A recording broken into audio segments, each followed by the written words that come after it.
Okay जी। Helping verb के अंदर आप आसान अल्फाज में किसी ले मैन को भी अगर बताना हो कि ये हेल्पिंग वर्ब क्या चीज़ होती है, तो helping verb is simple is that कि आपका जुमला 12 सेंटेंसेस में से किस को बिलोंग करता है, ये हेल्पिंग वर्ब बताएगा। अब इसमें हेल्पिंग वर्ब में अगर आप फर्स्ट वाला स्टार्ट करें प्रेजेंट इंडेफिनिट, तो उसमें आपके पास दो टाइप्स आती हैं। एक जुमला पॉजिटिव होता है, एक जुमला नेगेटिव होता है, एक जुमला इंटेरोगेटिव होता है। पॉजिटिव जुमले के अंदर अगर आपका सब्जेक्ट जो है वो फर्स्ट काइंड का है, ठीक है, यानी कि वो अली है या ही है या शी है या इट है, तो फिर आपका एस या इसका इजाफा हो जाएगा मेन वर्ब के साथ। मिसाल के तौर पे Ali eats pizza, Ali plays cricket, Ali walks, ठीक है। सो उसमें एस या इसका इजाफा हो जाएगा। बट अगर हम सेकेंड फॉर्म यूज़ करते हैं तो फिर इजाफा नहीं होगा, यानी कि अगर हम अली की जगह वी लगा देते हैं तो we walk not walks, we eat not eats, ठीक है। सो सिर्फ फर्स्ट काइंड में एस या इसका इजाफा होगा, सेकंड काइंड में नहीं होगा। इसी तरह नेगेटिव जुमले के अंदर आपका फिर वही चीज़, इसमें आपका हेल्पिंग वर्ब मौजूद है, वो है डज। क्यों? क्योंकि एस या इसका इजाफा इधर हो चुका है डू के साथ, ठीक है। सो होना उसमें भी फर्स्ट काइंड में इजाफा है, बट वो हो चुका है डज के साथ, डू का डज बन चुका है। सो इसमें अगर वो सेकंड काइंड यूज़ करेंगे तो फिर क्या यूज़ होगा? डू। मिसाल के तौर पे अली, अब क्योंकि नेगेटिव जुमला है तो ये डू डज नॉट हो जाएगा, ठीक है। अली डज नॉट ईट। अब डज नॉट ईट, अब ईट में ईट्स नहीं कर देना, क्योंकि एस ई एस का इजाफा ऑलरेडी यहाँ पर हो चुका है, तो अब आपने मेन वर्ब के साथ यहाँ एस ई एस का इजाफा नहीं करना। सच अ ब्यूटीफुल। इसी तरह आप अगर सेकंड काइंड का कोई जुमला देखते हैं, जैसे वी ले लें आप, यू ले लें आप, तो यू क्या होगा? यू ईट कि यू ईट्स, यू ईट।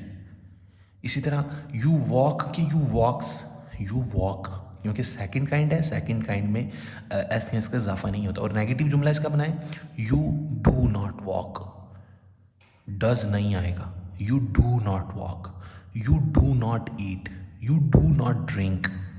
और इंटेरोगेटिव तो सबसे मासूम सा जुमला होता है, वो इंटेरोगेटिव का जितना भी रूल्स होते हैं वो कहते हैं मेरे भी वही रूल्स हैं, बट मेरा हेल्पिंग वर्ब शुरू में लगा दो।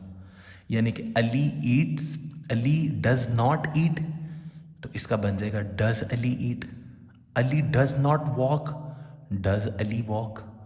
Ali does not drink, does Ali drink. इसी तरह सेकंड काइंड का जुमला अगर होगा कि you do not walk, do you walk, you do not drink, do you drink, and this is up to swan. Same चीज़ कॉन्टिन्यूस के अंदर यूज होगी। इसका हेल्पिंग वर्ब जो है वो है आपका इज एम आर।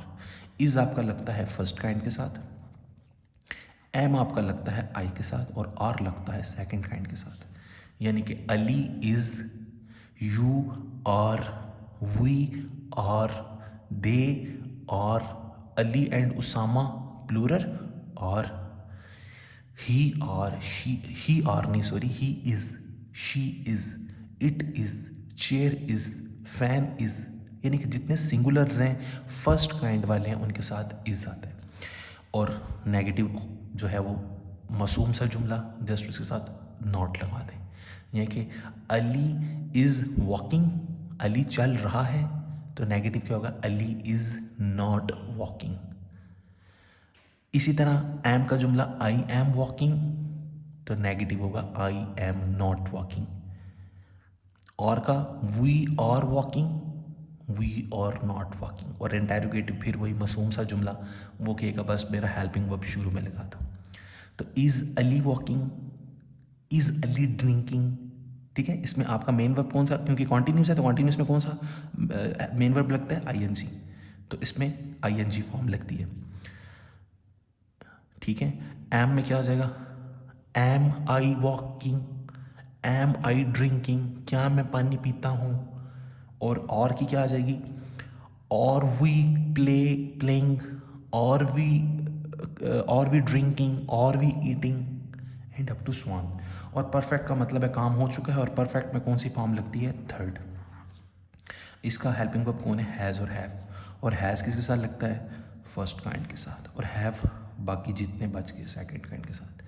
यानी कि अगर आपने ये कहना है कि अली पिज़्ज़ा खा चुका है, तो आप क्या कहेंगे? Ali has eaten. अब मेन की कौन सी फॉर्म यूज़ होगी? Third. Ali has eaten pizza. Ali has drunk the Pepsi. और अगर हैव लगाना हो तो उसमें क्या लगाएंगे? You, I, we, they, plural. तो अगर मैं आई के साथ लिखूंगा तो क्या लिखूंगा? I have drunk the Pepsi, I have eaten the pizza. और नेगेटिव खूबसूरत सा बस नॉट लगा दें, Ali has not eaten the pizza, I have not eaten the pizza. और अगर आप नेगेटिव में जाएंगे, इंटेरोगेटिव में सॉरी, तो वो मासूम सा बच्चा वो कहेगा मेरा हेल्पिंग वर्ब शुरू में लगा दो। Has Ali eaten the pizza या have I eaten the pizza. So this is the present perfect. Present perfect continuous में भी सेम कॉन्टीन्यूस की ही कहानी होगी, बट उसमें टाइम का जिक्र आ जाएगा।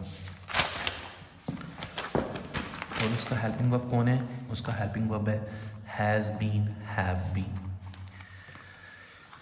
पॉजिटिव में has been, have been, negative and interrogative. तो पॉजिटिव में क्या आएगा? Has been. तो हैज़ आपको पता है किसके साथ लगेगा? First kind. ये किसके साथ लगेगा? Second kind. बट आगे प्लस में क्या लग जाता है? सिंस या फॉर, बेस्ड ऑन टाइम। ठीक है, वो मैंने आपको बता दिया था। जैसे अली हैज़ बीन, अब इसमें कौन सी मेन वर्ब लगेगी? क्योंकि इसके अंदर कॉन्टीन्यूस आता है, तो जितने टोटल देखें ना 12 में से 6 तो कॉन्टीन्यूस वाले हैं। जैसे ये और ये, पास्ट का ये और ये, फ्यूचर का ये और ये, सॉरी आपको शायद नज़र नहीं आ रहा, ये वाला फ्यूचर का ये और ये, इसी तरह पास्ट का कॉन्टीन्यूस और परफेक्ट कॉन्टीन्यूस और प्रेजेंट का परफेक्ट और कॉन्टीन्यूस। तो उसमें आपके पास कॉन्टीन्यूस में आईएनजी फॉर्म लगती है। तो इसमें क्या लग जाएगा? Ali has been eating pizza since 2 PM। आगे टाइम का जिक्र आ जाएगा। होगा ये सारा कॉन्टीन्यूस का जुमला, बट टाइम का जिक्र आ जाएगा।